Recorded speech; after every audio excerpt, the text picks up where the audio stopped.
Sony and Marvel have finally revealed our first look at the new Tom Holland Spider-Man suit for Spider-Man Brand New Day, and as soon as I saw this little reveal, in my little spider heart, all I could think was...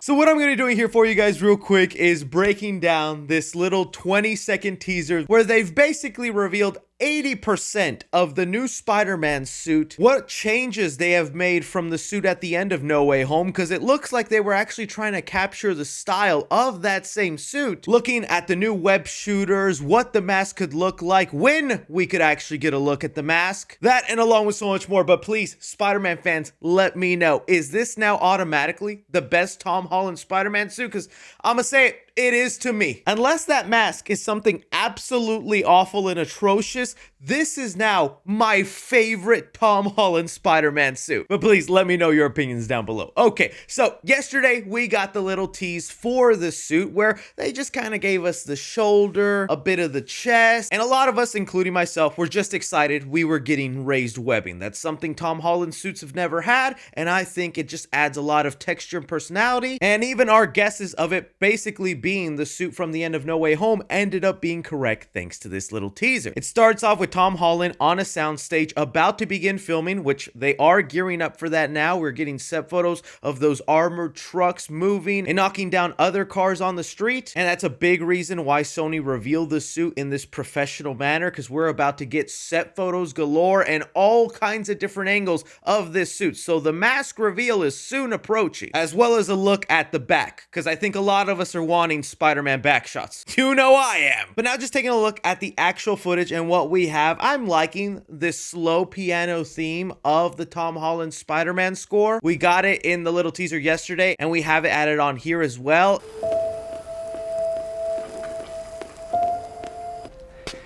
We ready? And it gets me a little emotional as a Spider-Man fan. We're entering an era where we're getting another big Spider-Man movie. Tom Holland is returning for a fourth time, which is a first for a solo Spider-Man movie. We have never gotten to a fourth solo film. This beautiful suit, all in all, it's enough to make a grown man cry, all right? But once I got past my emotions involved with this, looking at the suit, yes, it basically is an updated version of the suit that we got at the end of No Way Home with some major changes. For one, the suit at the end of No Way Home did not have raised webbing. We know this one does, and it's very subtle. If you look at like the Amazing Spider-Man 2 suit, it has the raised webbing, but there's a lot of lines, like a lot of them. I'm not saying that's a bad thing, but it definitely stands out. Here, they spaced out the lines the perfect amount. They are actually visible. They shine good in the light. I mean, when Tom Holland's turning in this, the suit is glistening in a way that I think is gonna make it look so good on camera. The actual spider symbol is also the same from the end of No Way Home. It looks like maybe they just separated the head from the body, but I do love this spider symbol, and I'm glad they didn't go back to the tiny symbol on his chest. This feels unique to Tom Holland, so I'm happy that he has that, and hopefully he has that on the back. Another change that I'm very happy with is the blue is a bit of a darker blue. I wasn't too against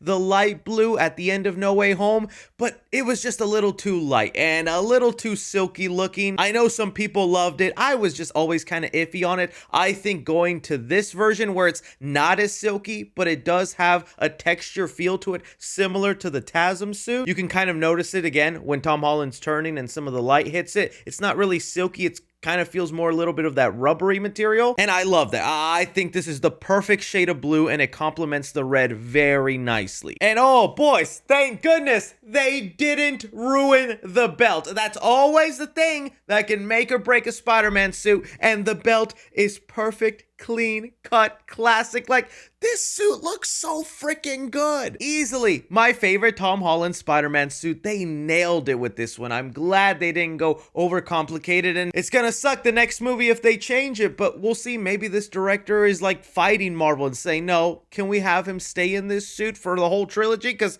I'd be okay with that. But all right, let's talk about probably the most controversial part of this suit. As I was zooming in and looking at Tom Holland's crotch to make sure Sony got the belt for this Spider-Man right, my eyes averted to something pretty big. We have new web shooters for this Spider-Man, and yeah, look, I get it. People are not gonna love these. They are bulky, big, stick out, and kind of ruin a little bit of the suit, making it 99% perfect right now. But I'm already kind of justifying this in my mind, and I feel it's gonna work out story-wise. So we know web shooters has always been kind of an important part of Spider-Man. It's a thing that the movie could use to its advantage, because what happens when Spider-Man runs out of web fluid or his shooters get destroyed? He has to get a little bit more creative with his fighting. It's always something fun that they can do.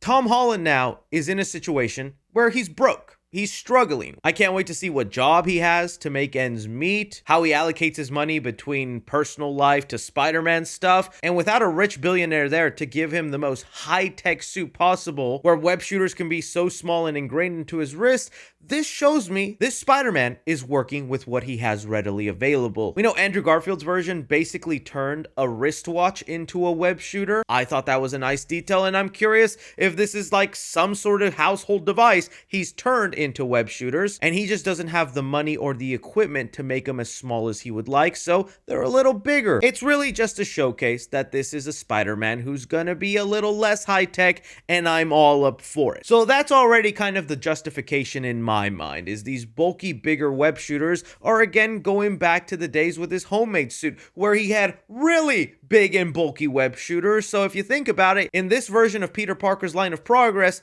this is as small as he's gotten with his web shooters. At least web shooters that he's made with his own hands. And you know what? Even staring at them a little bit more feels like there's some more buttons and almost like a screen to it. I wonder if he's able to switch the style of web shooters, like, you know, throwing out big puffy balls, maybe a parachute. Like, maybe there's modes on there and that's why it has to be big, so Spider-Man can change what kind of web shooters he wants. I wouldn't mind seeing that, as long as it's Peter Parker who made the tech and is using it himself.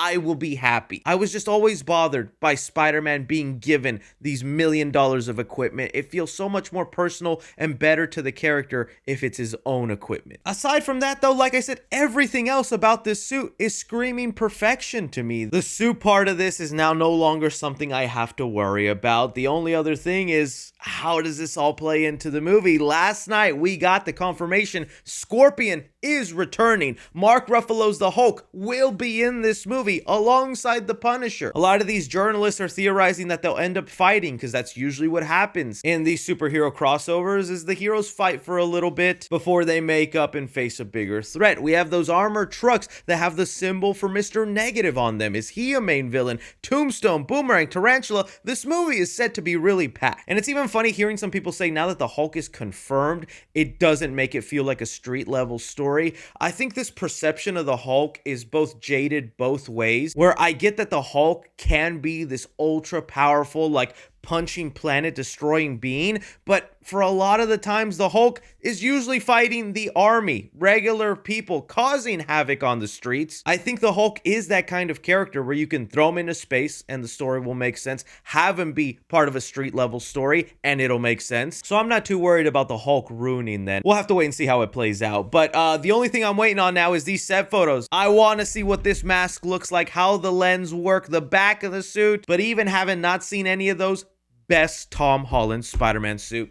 I'm fighting you on this. Let me know what you guys thought about this suit reveal, what you loved about it, what you think of the web shooters, some of the changes, the confirmation of all these characters now. Anything, everything, be sure and like, subscribe, follow me on Twitter at 3C Films or on TikTok at 3C Films. But as always, I'm Chris. Take care.